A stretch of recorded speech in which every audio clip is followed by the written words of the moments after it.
Jadi seperti yang kita kaji sebelumnya di era sahabat Khulafa Ar-Rasyidun, jadi pergerakan dakwah Islam itu sudah sampai di luar Jazirah Arab. Karena Sayyidina Ali bin Abi Thalib kemudian memindahkan ibu kota dari Madinah ke mana? Ke Kufah, ya kan? Dari Madinah ke Kufah. Apa imbasnya? Sehingga apa? Di Madinah banyak sahabat, di Kufah juga ada sahabat, ya kan? Ada Sayyidina Ali, Abdullah bin Mas'ud dan sahabat-sahabatnya lainnya yang tinggal di Kufah. Nah, memang di Madinah karena memang sahabat dulunya tinggalnya di Madinah itu banyak sekali sahabat. Ya, adapun di Kufah karena ini lahan baru, kota baru, tempat Islamisasi baru, sehingga butuh banyak ilmu. Ya, hadis tidak, jadi dengan gurunya yang masih minim, ya, tidak seperti di Madinah. Nah, maka bagaimana para ulama ini kemudian ya mengajarkan ijtihad. Sehingga pada masa sesudah itu, era-era apa eh, peralihan sahabat ke tabiin, ini kemudian ada dua kutub besar, ya. Dua kutub besar yaitu madrasah ahlul ra'i, ya, dan madrasah ahlul hadis. Ya. Madrasah ahlul ra'i dan madrasah ahlul hadis.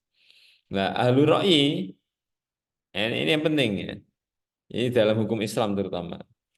Nah, belum nanti kita masuk ke ekonomi Islam. Jadi ahlu ro'i disebut ahlu ro'i. Ro'i maksudnya adalah ijtihad. Ro'i itu akal. Nah, dalam arti para ulama itu bagaimana mampu menggunakan akalnya untuk istimbat ahkam, menggali hukum dari Al-Quran dan hadis sesuai dengan ajaran sahabat. Maka kita lihat ini ada Rasulullah, ya kan, di atas. Nah, ini sahabat yang di Kufah, ini yang utama adalah Sayyidina Ali bin Abi Thalib. Ya. Ada juga Abdullah bin Mas'ud.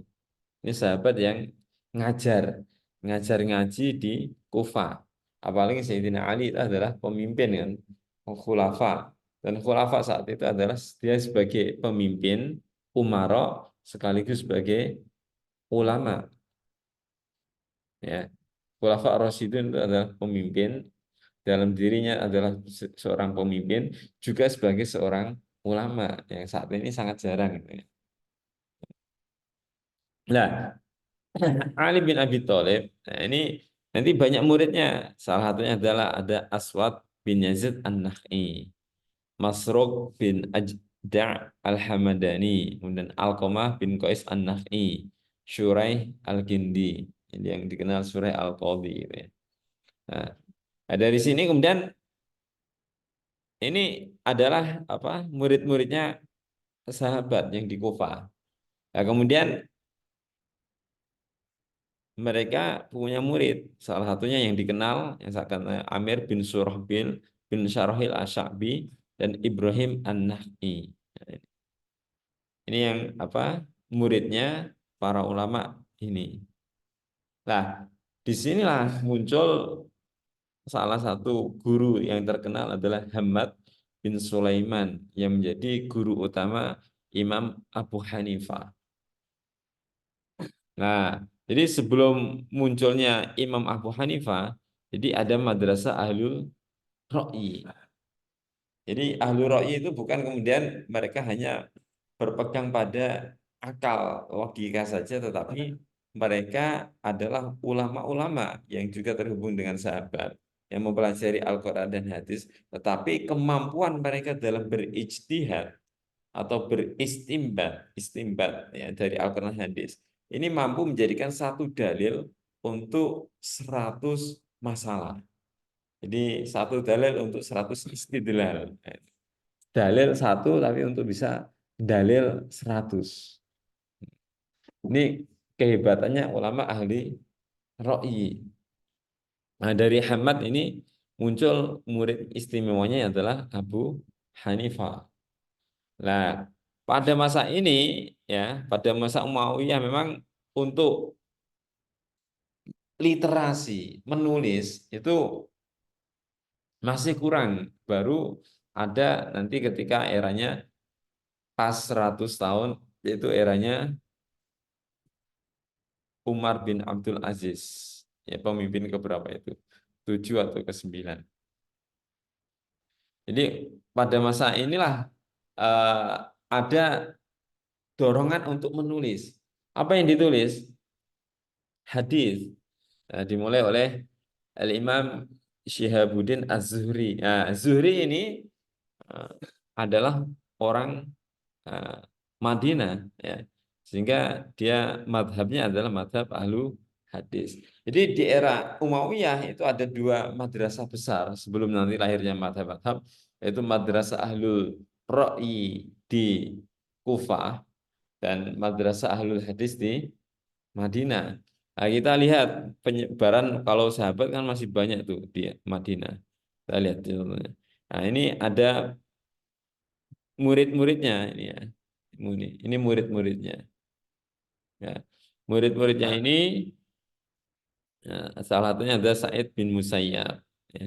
Kemudian punya murid. Ya, ini salah satunya adalah Syihabuddin Az-Zuhri, yaitu Ibnu Syihab Az-Zuhri. Ya. Ini muridnya.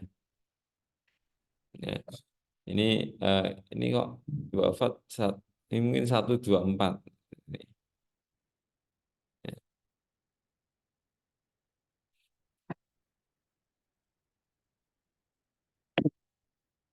Ya.